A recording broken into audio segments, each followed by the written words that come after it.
Le coronavirus a une considérable avance sur nous. Il progresse masqué derrière une fausse perception de la réalité. Pour connaître le nombre de malades, il y a deux façons de compter. D'un côté, les cas officiels, testés et donc déclarés, et de l'autre, les cas réels, des personnes contaminées et contagieuses, mais qui parfois n'ont même pas le moindre symptôme. En Chine, entre le 8 décembre et le 22 janvier, 444 cas sont officiellement recensés. Dans les semaines qui suivent, les malades affluent dans les hôpitaux chinois. Parmi eux, de nombreux cas sont diagnostiqués positifs. Les équipes chinoises leur demande à quand remonte l'apparition des symptômes. Et ils découvrent ainsi, après coup, une estimation des cas réels sur cette même période. Environ 12 000, 27 fois plus que les cas officiels. Voilà l'avance que le virus a sur nous. Vous pensez que c'est spécifique à la Chine? Erreur. En France, il n'y a aucun dépistage systématique de l'ensemble de la population. Le nombre de cas réels est nécessairement considérablement supérieur aux cas officiellement dépistés. Ce n'est pas un complot, juste une réalité. Partant de là, à chacune de nos sorties, nous jouons le jeu du virus. Car le Covid-19 ne se propage pas tout seul. Il voyage avec nous, même sans symptômes, et se répand par nos interactions sociales. Chaque personne contaminée peut infecter 2 à 3 individus, soit presque le double d'une grippe classique.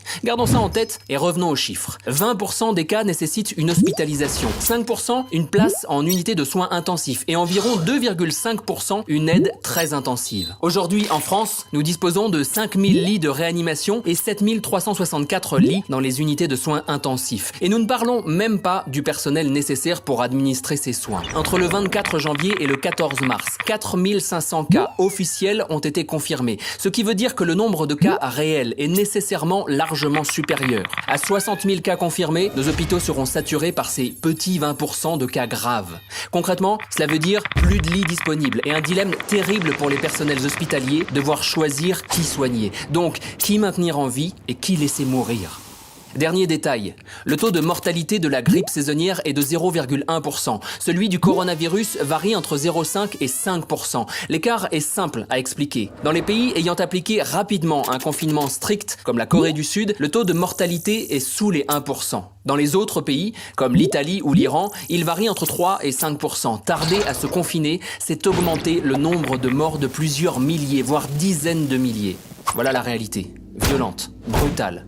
Il n'est même plus question aujourd'hui d'empêcher la surcharge des hôpitaux, c'est sans doute déjà trop tard. Par contre, nous pouvons toutes et tous limiter cet engorgement, en limitant radicalement toutes nos interactions sociales. Toutes. C'est l'unique moyen de contenir la propagation du virus. Restez chez vous, c'est impératif. Et ne sortez que pour l'essentiel. Vous aurez peut-être l'impression de vous isoler, mais aucun acte ne sera plus collectif et solidaire que celui-ci.